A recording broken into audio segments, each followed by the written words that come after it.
Welcome to the last section of battles for the Civil War. I'm going to take you through the first couple of Section 5 battles on your battles chart. So again, you want to have that in front of you. You can pause this slideshow anytime you need extra time to write things down, which is probably going to happen. Just like we would do in the classroom when I put the battles chart up on the Promethean board and you write things down on your charts, I always pause and wait for people to finish writing things down before I move on to the next one. So feel free to pause whenever you need to. We're going to start with Fredericksburg and Chancellorsville. I mentioned them in the last video that you watched, the one where I reviewed the battles from sections 1 through 4. This happened in November of 1862 in Virginia, and I'll show you a map of that again in a minute. It was General Burnside. Let's remember that General McClellan was fired for the last time after Antietam, and General Burnside has taken his place.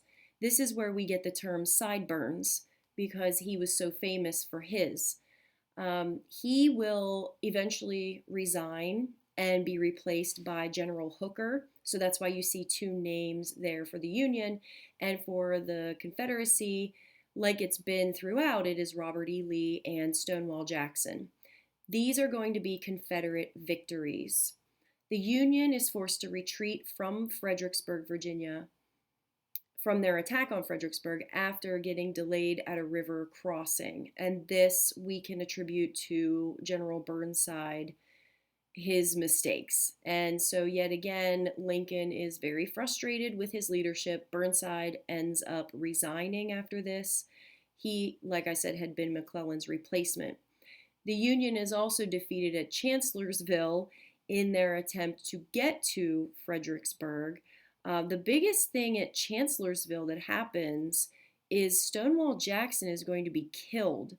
He was actually killed by his own men. It was a mistake. It was an accident. They were in the woods. It was foggy.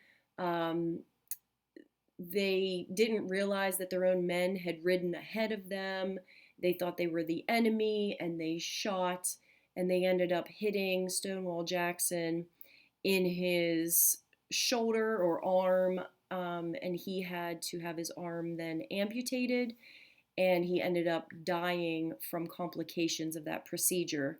So that was a very big hit to the Confederacy, and Robert E. Lee especially was devastated by this. He had come to rely on Stonewall Jackson's leadership and camaraderie. So even though these are great victories for the Confederate Army, it is a huge loss when they lose Stonewall Jackson.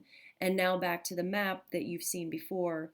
This is where Chancellorsville and Fredericksburg are. Again, it is the Union's attempt to get down to the capital of Richmond, which they have not been able to do up to this point. Now I'm going to take you to one of the most famous, if not the most famous battle from the Civil War. It's actually not that far from where you are right now, and it is Gettysburg, Pennsylvania. The Confederates decide that they're going to go up into Northern Territory again. Let's see how that goes. The battle is going to last 3 days, July 1st, 2nd, and 3rd in 1863, and of course it is in Pennsylvania.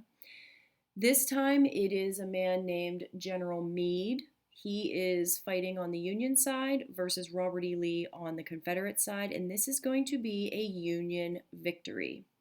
This will turn out to be the last Confederate attack in the North, which is why it ends up being the turning point of the war. Looking back now, we know that first week of July in 1863 was the turning point, along with the victory at Vicksburg that gave the Union control of the Mississippi River. Right at the same time, the Battle of Gettysburg was happening, and it is a huge victory that turns the Confederates out of Northern Territory. So those two things together we can pinpoint now as the turning point of the war. And now the race is on. Everybody's going to try to get to Richmond, Virginia. This ends up being the largest and bloodiest battle of the war. But again, at the end of the battle, General Meade allows Robert E. Lee's troops to retreat. into Confederate territory. He does not chase them down. Lincoln is furious yet again, and Meade will eventually be replaced with General Grant.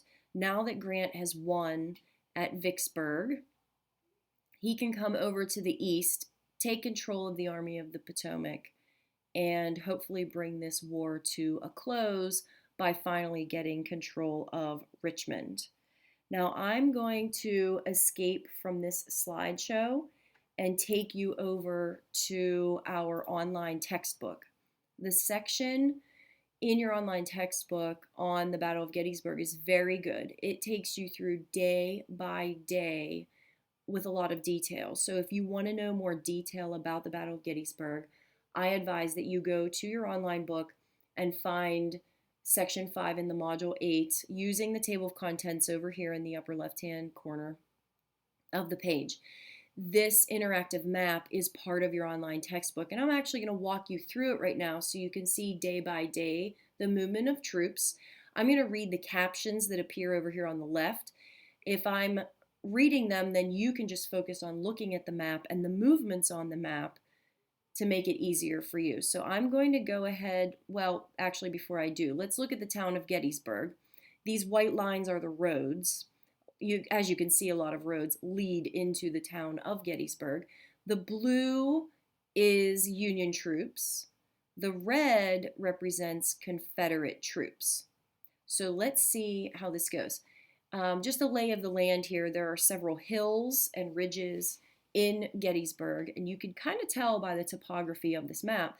Here's Cemetery Hill, Culp's Hill, Cemetery Ridge, Little Round Top, Big Round Top, Devil's Den, Peach Orchard is another landmark there, Seminary Ridge. These are all places that people who know a lot about the Gettysburg battle are familiar with.